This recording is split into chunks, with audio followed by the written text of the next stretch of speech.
Good evening. This is Betsy Stites, and I'm president of the Woodbury Cottage Grove area League of Women Voters. We are really excited to have you all here this evening.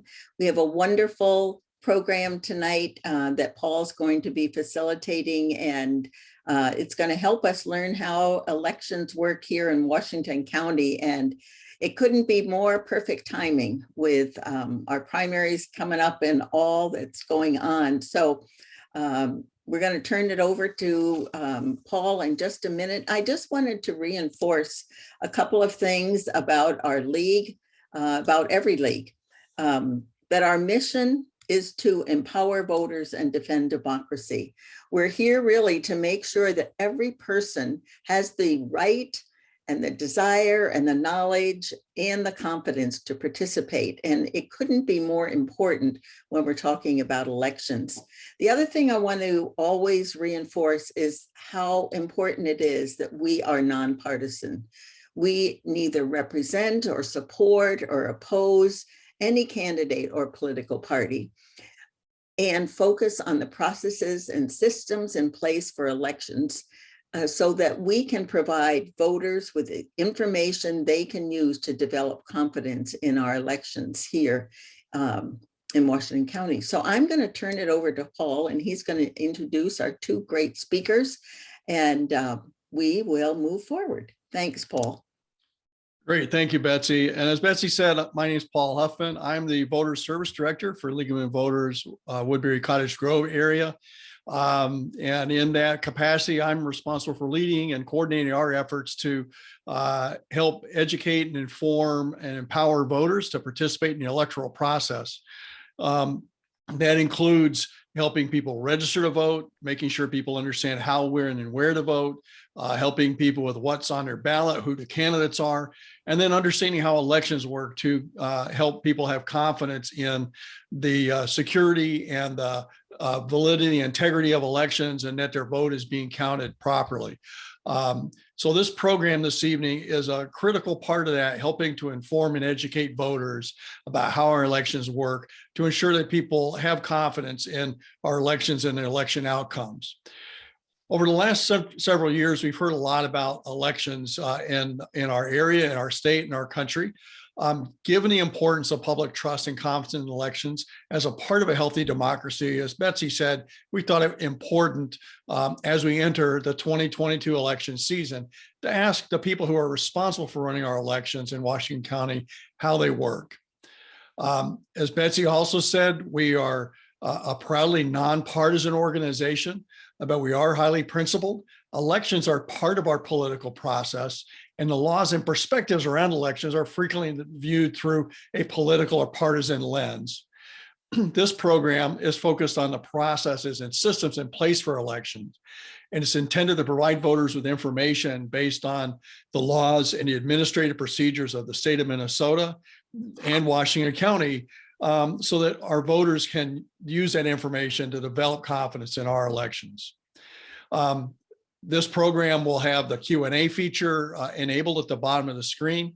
We're going to go through the presentation from Christy and Jacob, and then we'll provide your questions to Jacob and Christy so they can share their perspective and experience with us. So please, you add your questions in the Q&A, and after the slides are done, we'll get to those questions. So I want to welcome Christy Pascura and Jacob Probst to our program.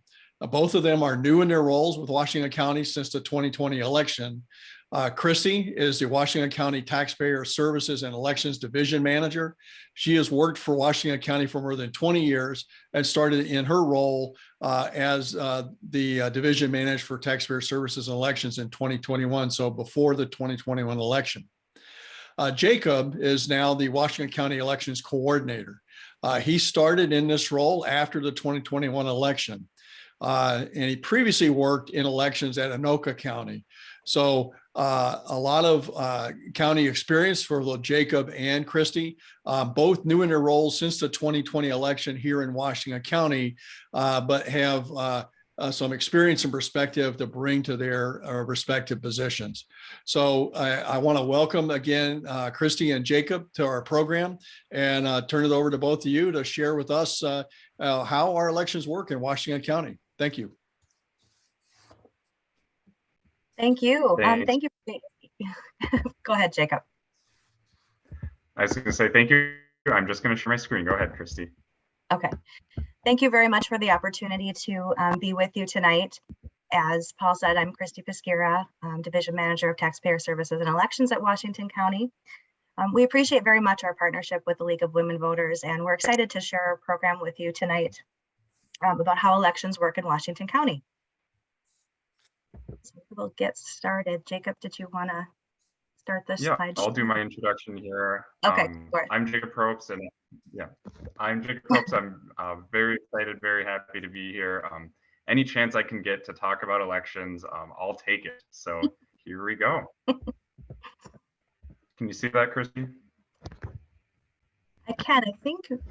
Okay, yeah, looking good. So I'm going to just go over the agenda quickly. As we said, this is how elections work in Washington County. So we're going to provide an overview of the election process in Washington County, how to vote, some different ways to vote, how those votes are counted, share some opportunities we have to work in elections, and then we'll touch on how redistricting will affect voters. Okay, so first we wanted to give an overview of elections responsibilities in Minnesota. How elections are administered can vary from county to county, and it can even vary by the election year, whether it's an even year or an odd year. In Washington County, the responsibilities are shared between the state, the county, and the cities and towns in Washington County. So the Office of Secretary of State has the responsibility of training election personnel statewide. They also provide the elections infrastructure that we at the county and the cities use to administer elections. They also provide administrative guidance where appropriate. Washington County elections, and again, the responsibilities may vary by county. In Washington County, we plan and administer elections, and we're responsible for absentee voting in our county. We also train our city, town, and school district staff. We maintain voter rolls and the election equipment, and we also hire and train some election judges for various responsibilities around the county. Our cities, townships, and school districts also plan and administer elections right alongside us, and they will also hire and train election judges to administer elections. Okay. All right, we will just move right along to the next slide here. We'll just catch up. It's okay. All right, there we go. Okay, so planning is already underway for the elections that will occur this year in 2022. We will have a primary election Tuesday, August 9th, and the state general election Tuesday, November 8th. We will have absentee voting starting 46 days prior to each of those elections.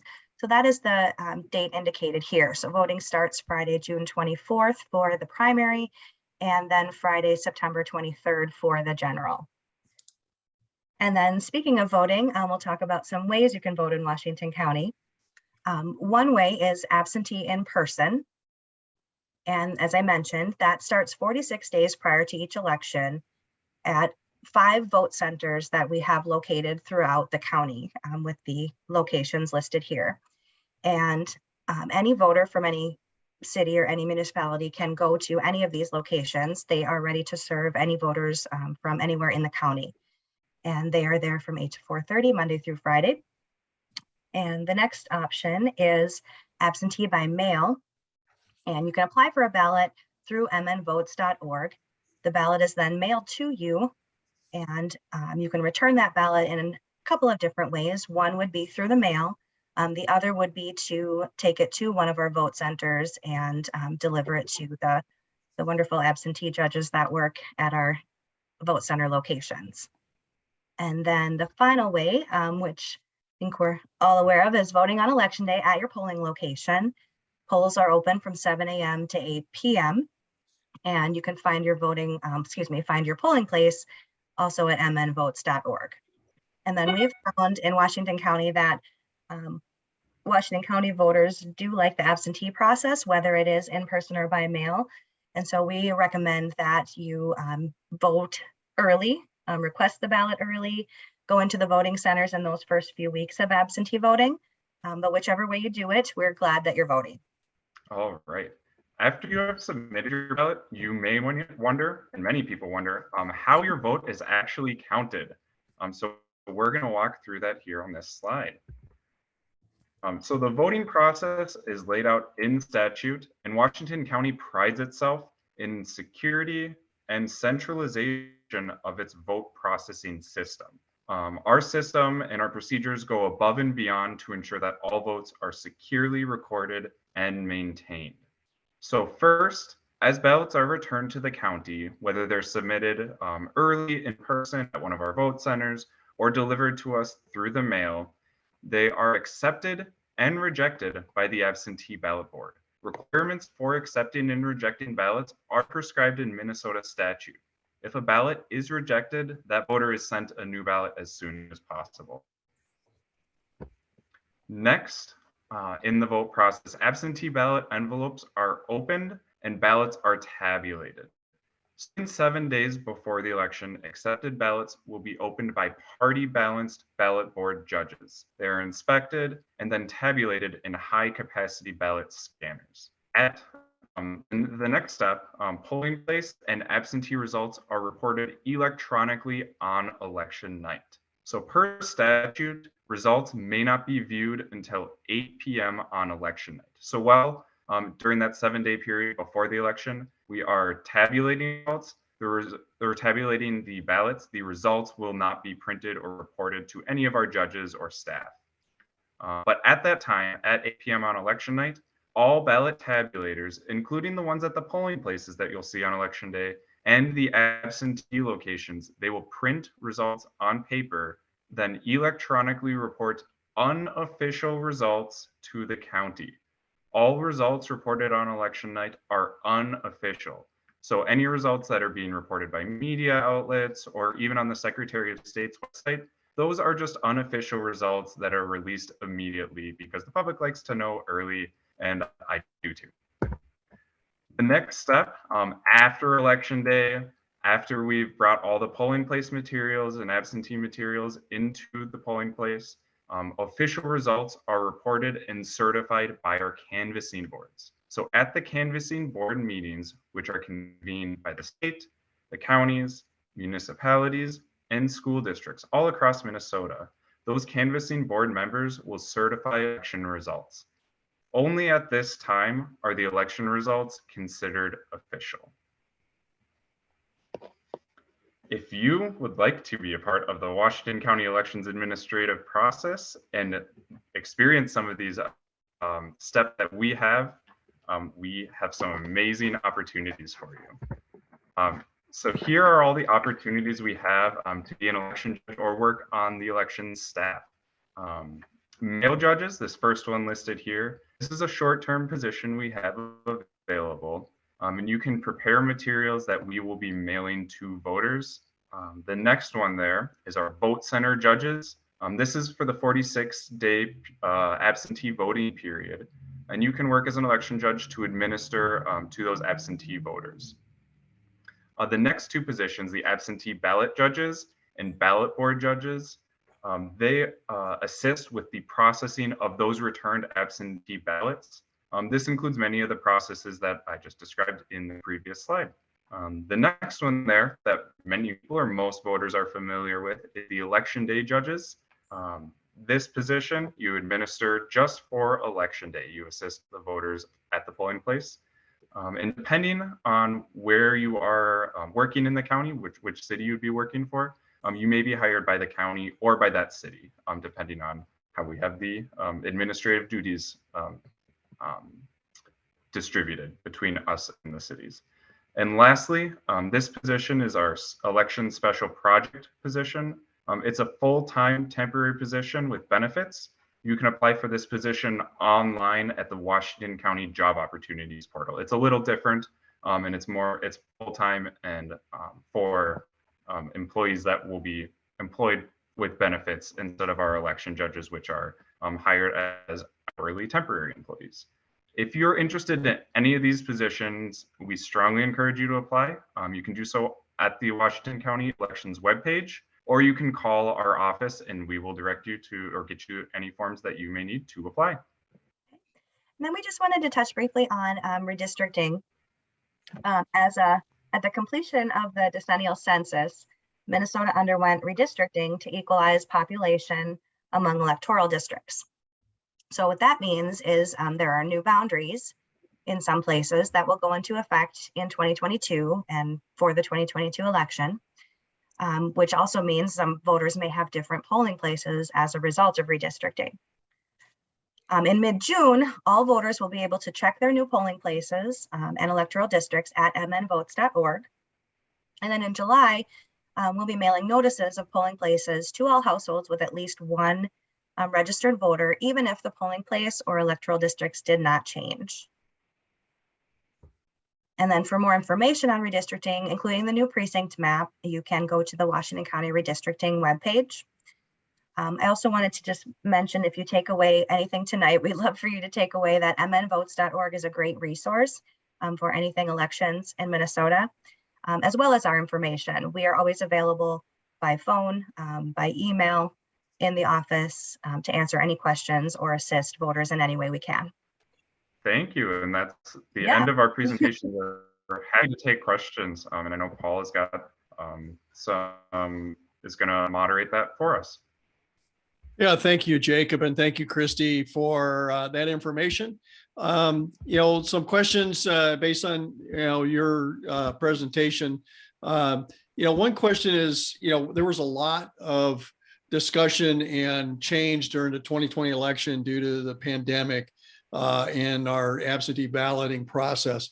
So, what's different in 2022 compared to 2020 by way of the absentee ballot? Maybe if you could just talk about it from beginning to end, from application to, counting them. What's different this time? That's a great question. The number one thing that I think is going to affect voters is that as of right now, you will be required for every absentee ballot for the envelope process. You will be required to have a witness sign that signature envelope. So if you voted absentee by envelope, you got your ballot in the mail or you did it in person, you had to sign a signature envelope. At the bottom there, that witness requirement was waived for registered voters during the 2020 election, but now in the 2022 election, you are required to have a witness, and a witness can be any other registered voter or eligible voter in Minnesota, or you can get a notary stamp if you are outside of Minnesota and don't have a registered voter available to you.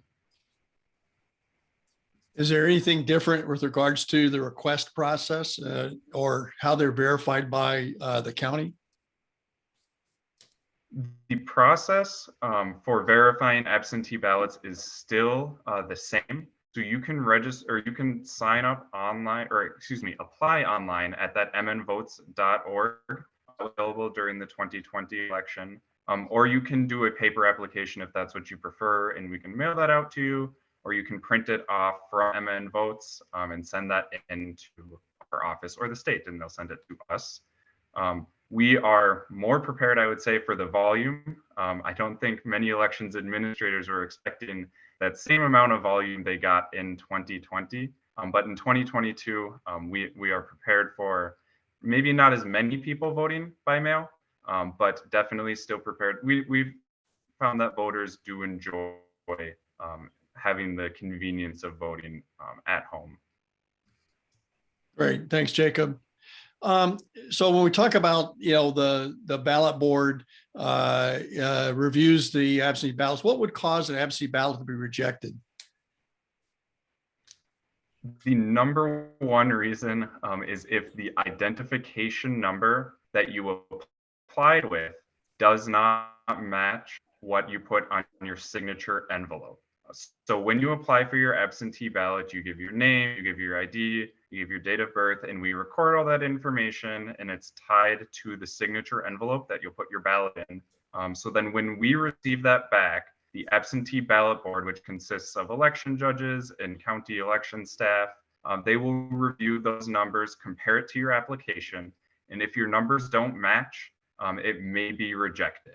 And then you'll you will receive notice right away. If you applied by email, if you applied by mail, we'll send you that ballot right away as soon as possible in the mail. It goes first class to let you know that your ballot was rejected. Here's a replacement ballot. Go ahead and fill it out, send it back, and you can still vote. What are some other reasons why it might be rejected? So Matt, well, first question is, so you've got the ID number. What ID numbers might be used on the request?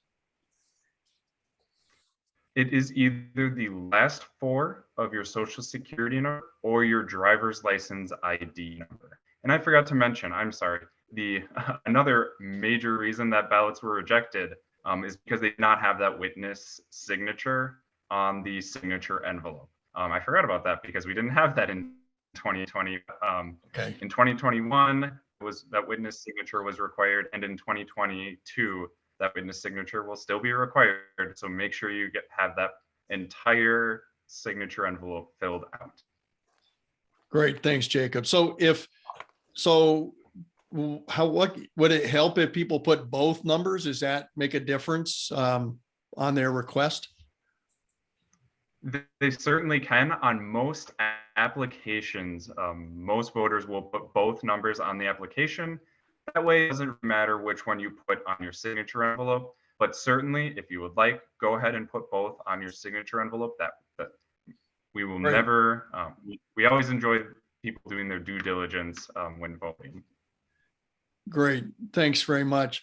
So, one question I've heard people ask is, somebody has requested an absentee ballot, and then they requested another absentee ballot, and maybe for some reason they made an error on the absentee ballot, or they lost it or something. What happens, and could they inadvertently cast two absentee ballots and have them count?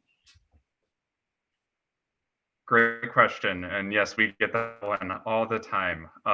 The answer is no, they won't get mailed a second ballot unless they are requesting a replacement ballot. So this happened a lot in 2020, where many organizations were mailing out multiple applications, and many people saw that and they filled out, maybe they forgot they filled out an application, or they thought it was a voter registration, they mailed it back in. So they would, our office would receive those two applications for one voter. So when we enter those applications into our system, we are checking for duplicates.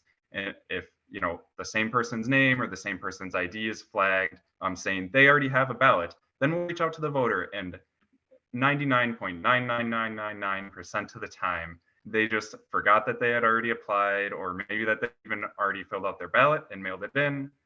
And they say, forget it, I already have my ballot, you can disregard that application.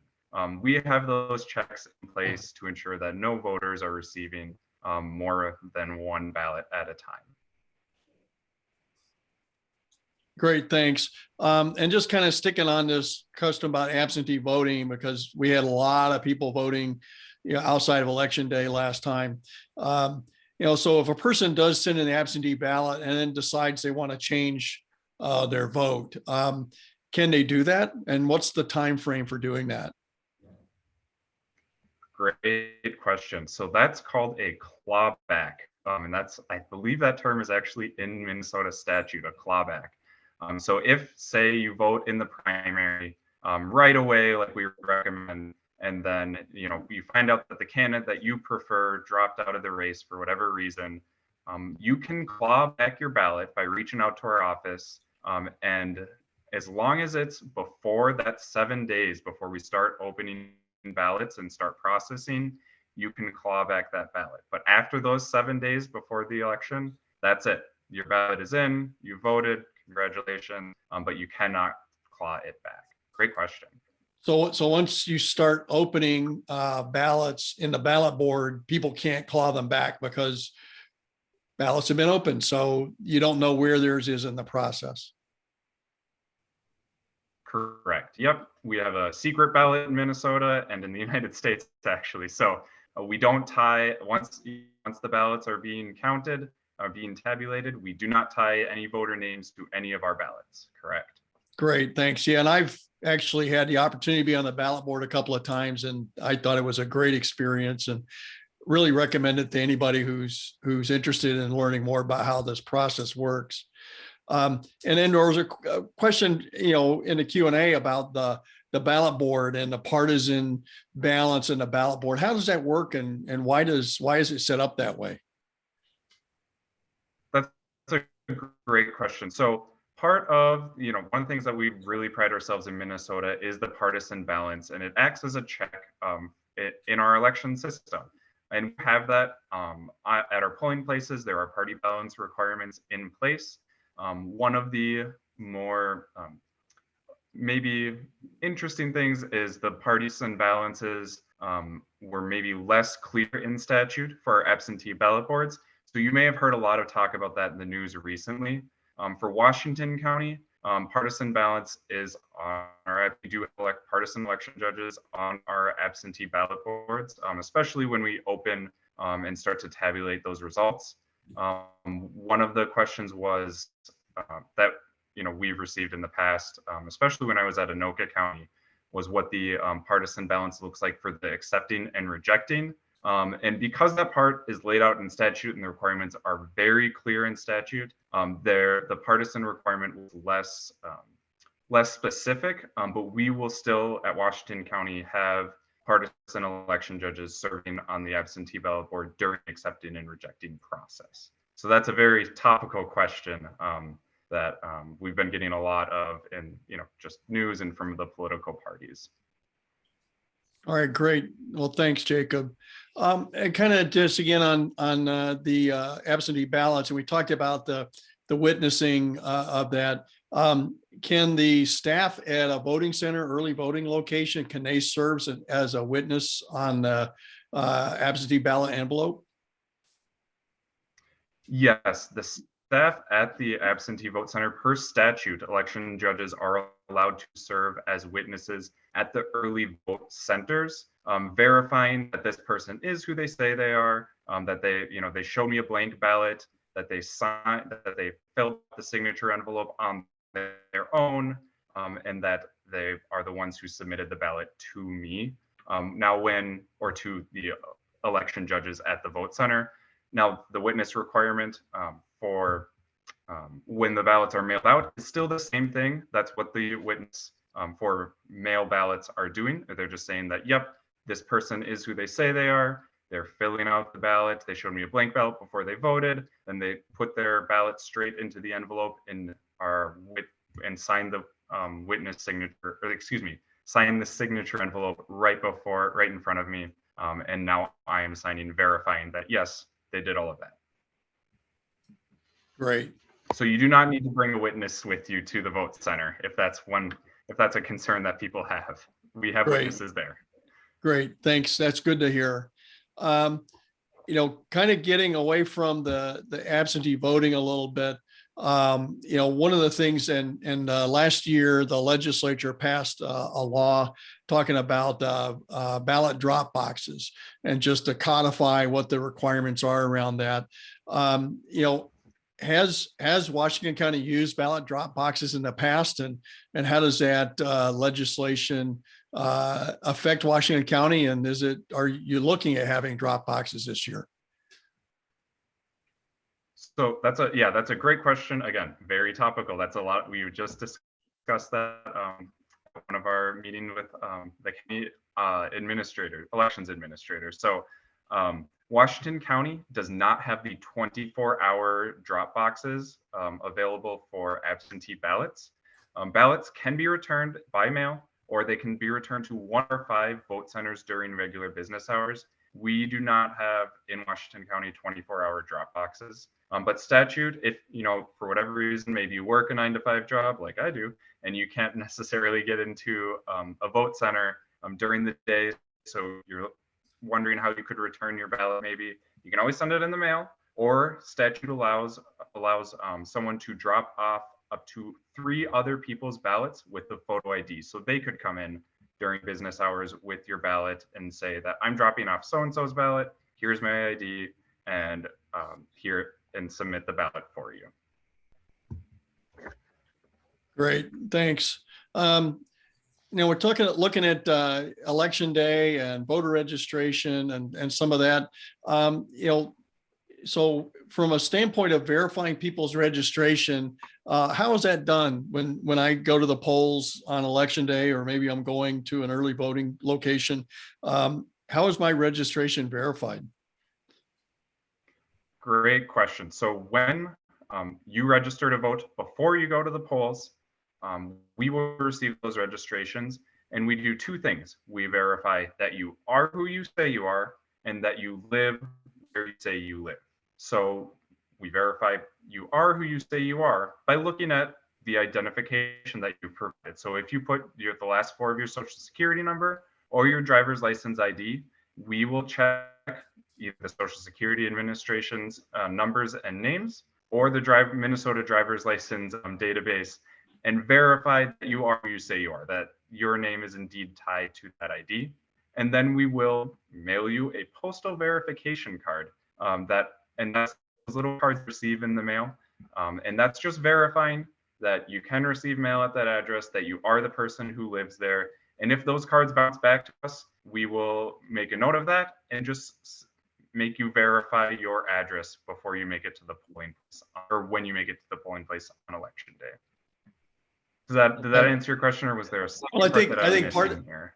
No, thank you. I think part of the question is, when I go to vote on election day, I go to the person sitting at the table and I give them my name. How do they know? Because we don't require voter ID in Minnesota. What gives us confidence that that person who is there to vote is who they say they are, and they are in fact registered?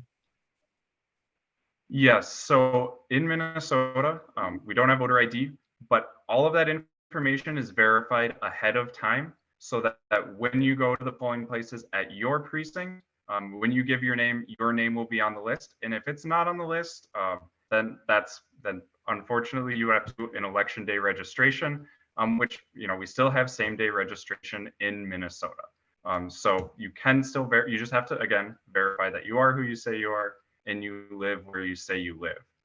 If for whatever reason someone does go and give the wrong name, that they for whatever reason they want to vote for, commit voter fraud is basically what I'm saying. That's what they're intending to do. We will catch that on the back end and verify that that person is, if someone else comes and tries to vote under the same name, that's something that we will catch on the back end, and that person unfortunately will be charged with committing voter fraud. So great question. It's one of those law and order questions that's difficult to sometimes talk about, but that's the policy in Minnesota. Sure. And so, I mean, somebody might ask, how do we know people aren't doing that? I mean, and if you were asked that by a member of the public, how do I know that somebody is not voting in somebody else's place or name? How would you know that? Right. Again, so we would verify their information and their address.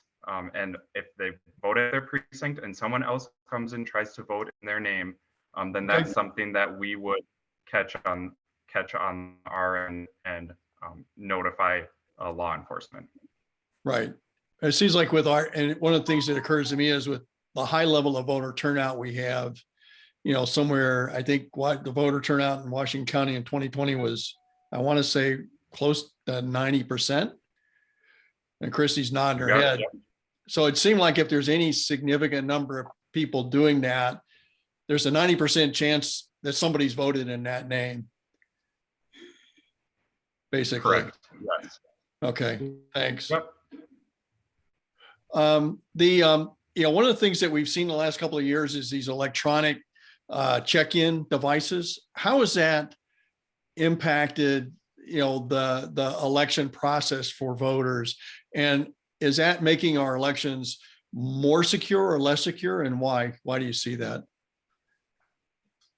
Yeah, great question. So you're talking about the poll pads, the tablets that we have when you come to vote on election day. Those are, I believe new in Washington County since 2020. and we had them in Anoka too. And they are making our elections much more secure and efficient when it comes to our voter check-ins and our voter registrations for election day registration. So one of the ways that there's many ways, but one of the ways that it's more secure is that when a person votes absentee, before we had to call each polling place and say, this person's already voted absentee, check them off your list to say that they've already voted.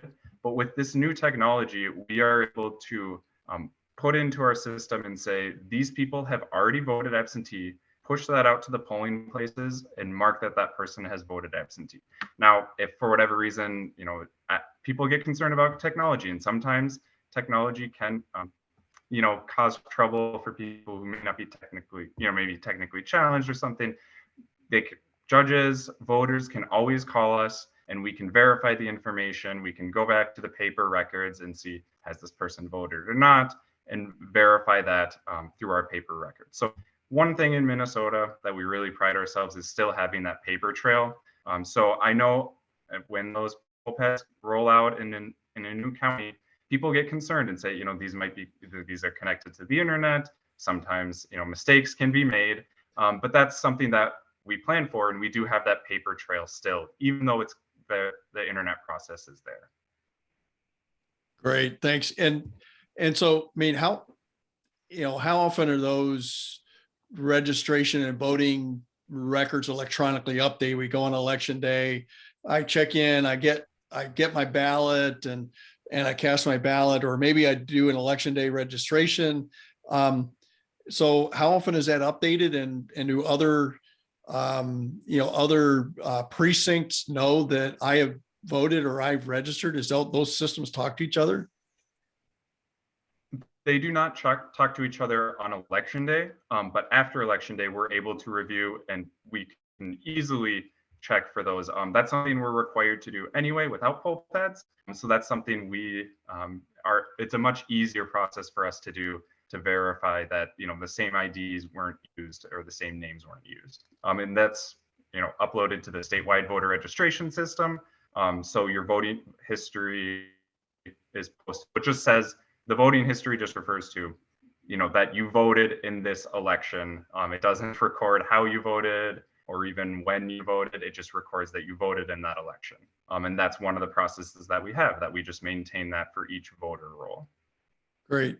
And so how close to election day does that list that's on the poll pads get updated? Is that the day before or 2 days before? How up to date is that? It's up to date to, well, once the absentee ballots come in on election day, it's updated right then and there. So we record, who voted, whose ballots came in on election day in the mail. We push those out to the county. So they are up to date, or out to the polling places on our poll pad. So they are up to date to the minute, to, however, as soon as we receive those ballots and process them, we mark down that that person's voted, put it up onto the poll pads and push it out to the county, or the polling places. So it is that's just one of the checks we have in place, that it's very hard for someone to vote twice, vote by mail and then go and vote in their polling place, just because we are so quick to update those voter rolls. Great, thanks. Kind of going back some questions about the absentee ballots. So dropping off absentee ballots, we talked about one person can only drop off 3 ballots for others. Is that they can do all 3 at once, or can they do 3 on multiple occasions? How's that work? Or is it 1 3 times?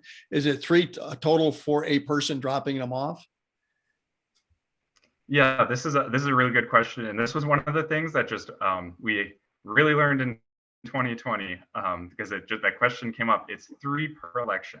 So we record when they show ID, we record who's dropping off what ballot, and we record that, and then that's actually something that the record that we maintain, to make sure that it's just 3 people that are dropping off one person dropping off 3 other people's ballots and no more. And do they need an ID or something to identify themselves that they're dropping them off? Correct. Yep, they need to show ID when they drop it off, so that we can verify that they are who they say they are. And that way, if someone comes in on election day, this doesn't happen, but it's a hypothetical. If someone comes in on election day and says, "Hey, I'm here to vote on election day," they'd look on the election judge would look on their poll pad. For whatever reason, maybe it'll say you already voted absentee. Then we're able to look back and pull that record and say, you voted here, or you submitted your absentee ballot, in person. We have the ID of so-and-so who submitted it, and they'll say that I didn't give them permission to do that. Then that person would be in trouble who provided their ID. But that's never happened. It's not something that we've really run into ever at Anoka County, and I don't know. I imagine it hasn't happened at Washington County, because I probably would have heard about it. So now you got people in group homes, or, we're talking senior living, assisted living, something like that. How does it work there? Because you got a lot more than 3 people. And so how do they get their ballots delivered and counted? That's a great question. They can always do it by mail, and that's something that they did in 2020, just because it's an easy process. You don't have to leave at all. Don't have to go up to a polling place during a pandemic if you're in a long-term care facility. One of the cool things that we have in Minnesota election law is our healthcare facility voting. So some healthcare facilities in Minnesota qualify to have elections administered at the healthcare facility.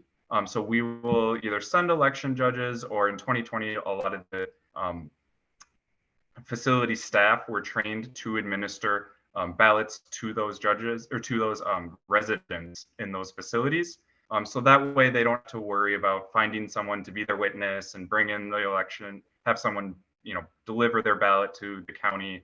It's allowed in statute that those facilities can have their elections administered absentee ahead of the election, so that they don't have to worry about making it to a polling place on election day or finding someone to deliver their ballot for them.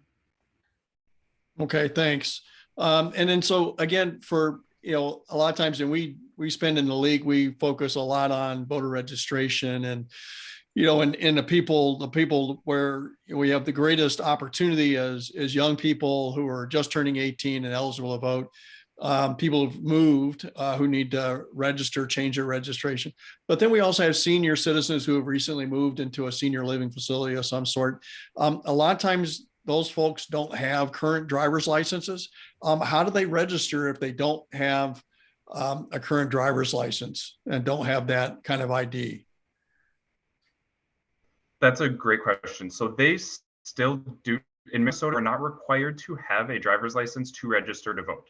So if they did a paper application or voted at mnvotes.org, they can either submit their application with a driver's license ID or a state ID if that's what they have, or they can use the last 4 of their social security number as their identification. Great. And they don't have to show their social security card. They can just state it. Correct. And that's something that we will check on our end. Now, most people, by the time they change to a long-term care facility, their record is still up to date. We will still mail them a postcard and everything, so that we already have them verified that they are who they say they are. As long as they maintain, residence and they're voting in Minnesota, we've already have them verified that they are who they say they are. But we will still send them a postal verification when they register to vote. But yes, they don't need a driver's license or a Minnesota ID to register to vote. Great. And then kind of going to the observation and the back end of the election process. So what are the rules on people being observers? We hear this in the news sometimes about, poll watchers or, observers. What's the requirements, or what's allowed in Minnesota for people to be in the polling place observing what's going on? Yeah, so you tested me here. I don't remember all of the specifics, but I was looking at it today for polling place activities. We do not have a formal elections observer role. We do have elections challengers, and those are appointed by the party, and they have to be in the polling place for a very specific reason. But we do, from the time when voting starts to the time when voting ends, when polls close at 8, You are not allowed to observe the polling place. You can only be in there for voting purposes or with the permission of the head judge. However, in Minnesota, after polls close, then in statute, it does allow for observers to observe the closing of polls if they so choose. You're on Yeah, mute so there, those Jim. challengers, can they challenge anybody, or just, is there some limits on what they can do? Great question. So they cannot just challenge anybody. They do have to have knowledge that someone specific is not eligible to vote. So they have to have actual knowledge that someone is not eligible to vote. They can't challenge a voter on a hunch. They can't challenge, just because they feel like it. They have to have knowledge that that person, for whatever reason, might not be eligible to vote. They are still not allowed to talk to the voter. They have to talk to the head judge or the election judge at that polling place. They're not allowed to challenge any voters directly or talk to any other voters otherwise. All right, thanks. And then kind of going back to the ballot board, question about, who can be on the ballot board and who decides what party you affiliate with. And my recollection is it's any one of the four major parties as they're currently defined. So who says what party you're part of, and how do you get to be part of the ballot board? Good question. So again, you can apply, and unfortunately, it does sometimes come down to availability for whoever is available. Judges who are available, but they do have to meet the election judge requirements, and will have to go through election judge training. And those are laid out in statute, and we do the election judge training. So you can apply on our website to be a member of our ballot board and observe that whole process. And we do recommend, if you're interested, if you have questions about the security, we welcome you to apply and learn more about our process on the ballot board. As far as party affiliation, it's the same as any election judge in our polling places, or serving on our ballot board. They are still expected to be party balanced at the absentee ballot board. So you just declare a party, and you have to say that you generally agree with the party's tenets and political views.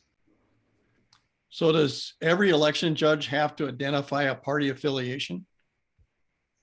Good question. They technically do not have to declare a party, but we do still have to meet party affiliation requirements in some cases. So anytime that a judge is handling ballots, that typically requires party affiliation and party balance. So if you would like to serve as an election judge, whether it's at election day or on our absentee ballot board, you would, if you did decide to be an unaffiliated judges, is what they're referred to as in statute. An unaffiliated judge typically can't contribute to that party balance and handle voted on ballots. Great, thanks. And then observation. What are the opportunities to observe? A different question before I get to that. You talked about the canvas. I think early on you talked about the ballot board does their thing. We have election day, the results come in. Then at some point there's the canvas. What's who's on the canvas board? Love that question. So it depends on your jurisdiction. So at the county, it's sitting members of the county board, as well as the appointed county auditor, and then a member of the court administration for the district court at the county seat, and the member of the most populous, the mayor of the most populous city in that county. So that's what the county canvassing board is, and they canvass and certify the results for county and federal offices in that election that just occurred. And then the city councils will have their own canvassing boards, and the school districts will have their own canvassing boards. So multiple people, multiple levels of government, people, many different, political views, people of many different areas of the county, all certifying and verifying that these results are correct, and doing their own due diligence. So that's what the canvassing board is. It's very neat, and all of them, I should say, at least Washington counties, most of them are open to the public, so you can observe that process and see what that looks like. Great. That was going to be my next question, is just what can people watch? Can members of the public watch the ballot board? Can they watch the canvas board? We've talked about the opportunity to watch the election process on election day. Can they watch, what can they watch the people review, receiving the absentee ballots, and what's open to public observation? Good question. So it can vary from county to county. I can just speak to what Washington County plans to do. Right now, we do not have plans to make the opening of ballots available to the public, and we do not have plans to make any part of the absentee ballot board viewable to the public. We do have an opportunity to view our machine testing in the public accuracy testing, where you can view all the testing of our machines, review all of our preliminary testing, and even observe our actual testing that we have going on there. But those are the opportunities that we have for observation at the county. Great. And so then just shifting gears a little bit, one of the things that people get concerned about is voting machines, voting tallies being impacted by the internet. How do we know that doesn't happen in Washington County? Great question. So Washington County, we do not connect any of our voting machines to the internet while voting is going on. The only time they are connected to any sort of network, and it's a very secure server network to just transmit results, the only time that they're allowed to be connected to any sort of network is after the conclusion of voting and after the results have been printed. Once the results are printed, that's the official record of the results, and then the unofficial results can be electronically transmitted. So that's how we get the election results, those unofficial results out quickly, so that people can see what happened on election night, see what those results are. And people like to have the results immediately, but the official results are not affected at all by the internet, and we are very, very careful about that with our systems. So how do you know that data that comes over from the machine that goes to the county is the same as what's on the ballots that people actually marked to vote? How do you know those are the same and there's not getting changed somewhere in that process? Great question. So it starts with the testing and the certification of those machines. So there is federal testing for every piece of elections equipment that we use. There's state testing for every piece of elections equipment that we use. And then before every single election, the county will test every single machine, test every single possible every single possible vote, assign each candidate a unique number of votes that they are supposed to receive, fill out those ballots so that it matches how many votes that candidate should receive on the test ballots, and feed them through the machines to verify that, yes, this machine is counting correctly. We saw that candidate A was supposed to get 1 vote, they got 1 vote. Candidate B was supposed to get 2 votes, they got 2 votes. Candidate C was supposed to get 3 votes, they got 3 votes. We do that for every election on every ballot just to verify that the votes will be counted correctly. And then we do testing, on election day. The ballots are counted, the votes come through. We do verify that what the results were that were submitted electronically were on the unofficial results match the official record to verify that that all matches up. And then we even do auditing on the back end for randomly selected precincts to verify that those are done correct, that those machines counted the ballots correctly. So we'll do a hand recount of those federal offices on those randomly selected precincts. So there's a lot of verification in our system to make sure that everything's still going correctly. So it sounds like there's some actual physical verification after the election that what's on the marked ballots matches what's on the machines. Correct. Yep. We are required to do that by statute. And I should say, I forgot to mention that, that one it's called a post-election review. That is viewable by the public. Any recounts post-election audits that can be viewed by the public. Great. And I don't know if Christy wants to offer anything on all this. You've been really great at giving Jacob the opportunity to answer all the questions. No, I think he's doing a fantastic job. I love his passion for elections, and he's doing a Good. fantastic job. Good. All right. And one thing, and just this will be my last question, and I'll turn it back to Betsy. You know, what you mentioned earlier, election day registration, and that's something that you know, I think is underappreciated. And my observation is something like 10% of the votes cast on election day are done using election day registration in Minnesota, which is a lot of votes. You know, and because we count those votes before we verify their eligibility, there's probably some percentage of those folks who later we find to have not been eligible. How big a number is that, and how do we find that out? Great question. I get this one a lot too. We verify, again, that they are who they say they are and that they live where they say they live. So they go through the exact same process that all voters do. But at election day, they do have to show some sort of proof that they are who they say they are, whether that's their driver's license ID. Maybe it doesn't have their address on it, so they just have to verify by maybe bringing in a bill statements, you know, from their residents saying that this is my address, it has my name on it, that, you know, I live where I say I live.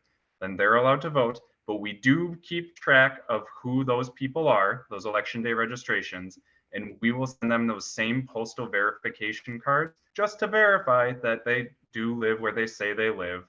And the number of those that bounce back statewide, we are required to check these. It comes down the number of those that bounce back, and we can verify that they didn't live where they say they live.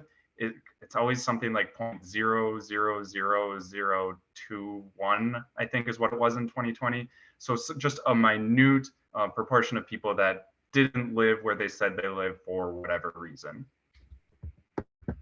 Okay. And one of the things that I think we see is there's a fair number of those that are maybe previous people who are previous felons who are still on probation or parole, who maybe aren't aware that they aren't eligible. Is that something that you find also? Yes. So in Minnesota, if you committed a felony and you were charged with a felony and you're on probation, that's something that the Department of Corrections will send over on our voter records. And we just verify, you know, most of the time, someone who's on parole does not want to, you know, try to vote because they know that that's wrong. So that they're not eligible to vote and they don't want to be in any more trouble than they already are. So we make sure and update that on our voter rolls that, you know, someone who's on parole, you know, after you served your time, then, and you are eligible to vote, again, we update it in our system. And that's something that we actually do monthly and before every election, just to verify for the voters' sake, usually, but for our records too, to make sure that nobody's breaking the law, that they are eligible to vote. Great. Thanks, Jacob. Well, Jacob and Christy, thank you very much for being with us. A lot of great information about elections, and I at least could go all night on this, but I know not everybody is as enthusiastic as we are. But thank you again for being here. I appreciate your time and your sharing this information. And Betsy, I'll return it to you. Thank you. I'll just echo Paul's appreciation for you two taking your time and being with us. It's such an important area and so many questions, and the more that we can do in ensuring people that we do everything possible to ensure safe, fair elections, it is just critical. And that's one of the major focuses, obviously, of the League of Women Voters. So I'm just so glad that you were able to be with us, and thank the audience for all the great questions. Wow, we had a lot of questions tonight, so that was just wonderful. Just want to highlight, believe it or not, May is coming up. And as we are moving into May, we've got our annual meeting that's going to be happening on May 16th. We're really excited about it, and it's an opportunity to do something new this year. We are going to have a buzz session with our members and the public to get some input from people about what actions are going to be important as we move forward. So we're excited about a whole new way that we're moving forward with our annual meeting. And we also have our book club on May 21st that's open to members. And so lots of exciting things happening as we move forward.